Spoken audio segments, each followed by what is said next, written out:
Some people describe this popular street food from Osaka as a savoury Japanese pancake. Other people describe it as kind of like a Japanese pizza. However you describe it, it's ichiban oishii! That's super delicious for you. It's okonomiyaki. Let's make it.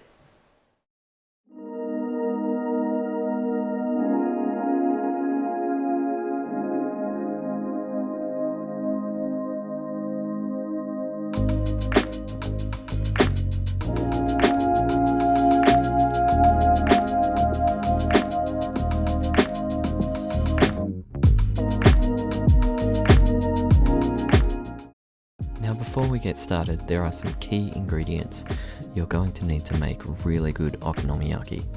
Some of these ingredients are necessary and others can be substituted and some left out. You should be able to grab these in your local Asian supermarket. I've also left some links down below in the description to grab these online. The first ingredient is pretty important as it is what gives the okonomiyaki its distinctive texture. Without it, the finished texture will be a bit doughy.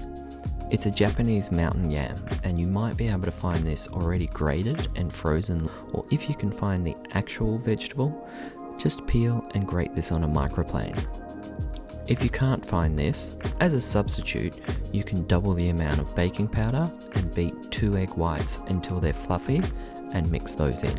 The next one is tenkasu, or tempura scraps. It does make the batter fluffier, but if you're struggling to find these, you could omit them. You will also need some okonomiyaki sauce. Now the next is mayonnaise, but not the Western stuff. You need to grab some Kewpie Japanese mayonnaise. Now, the next one is katsuobushi. It's shaved flakes of fermented and smoked bonito. It's a super umami rich ingredient and a delicious topping for your okonomiyaki. If you really can't stand the fishiness of this one, you can leave it out. And lastly, anori. It's dried green seaweed flakes that is sprinkled over the top of the okonomiyaki. To prepare the batter, in a large bowl, combine 120 grams, or 4.25 ounces, of plain flour, 1/4 teaspoon of salt, 1/4 teaspoon of white sugar, and 1/4 teaspoon of baking powder, and mix together well.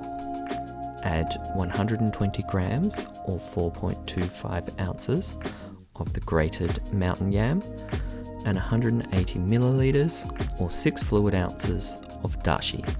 You can make your own dashi with kombu and katsuobushi or use 3/4 cup plus 1 teaspoon of instant dashi powder.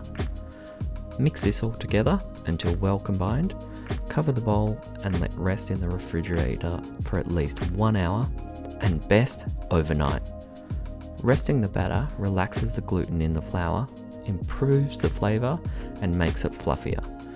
Meanwhile, you can prepare the other ingredients. Discard the core from a cabbage and mince the leaves. We're going to need 750 grams or 1.65 pound. Add this to a large bowl. Then thinly slice 4 scallions or green onions and add these with the cabbage, reserving some for garnish. Measure out 1/4 cup of pickled red ginger, also known as beni shoga, and set aside in a separate bowl. For our protein choice, this dish is very adaptable and the possibilities for fillings and toppings are almost endless. Some classic examples are thinly sliced pork belly, seafood like prawns, calamari, octopus or scallops, but if you want to go the vegetarian route, you can add rice cakes, shiso leaves or mushrooms, which are all equally delicious. If you're using pork belly, slice these down into a manageable size, which will fit onto your okonomiyaki.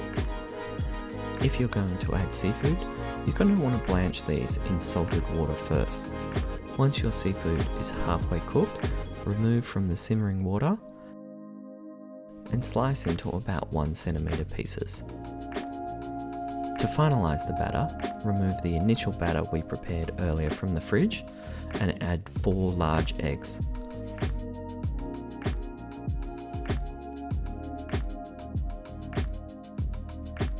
Then add the pickled ginger, 25 grams or 0.9 of an ounce of the tempura scraps.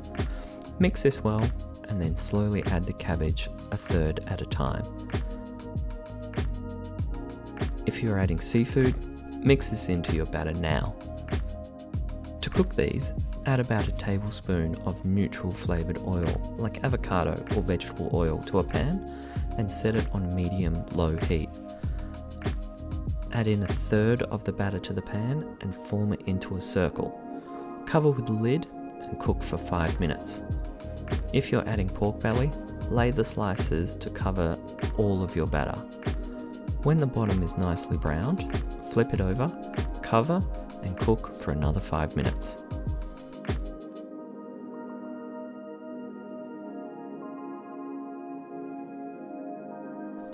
Put your okonomiyaki onto a plate and add a generous amount of the okonomiyaki sauce.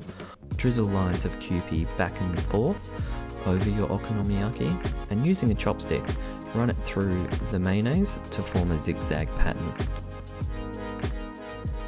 Sprinkle with the onori, the dried seaweed, and a handful of katsuobushi. You can watch them dance as they hit the hot okonomiyaki.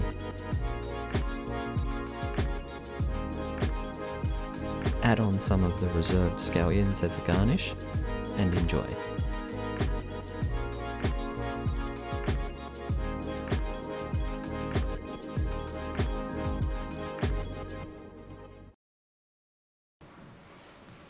There you have it, okonomiyaki. It's actually pretty simple to make, and with all the different combinations that you can get in there, it will please everyone.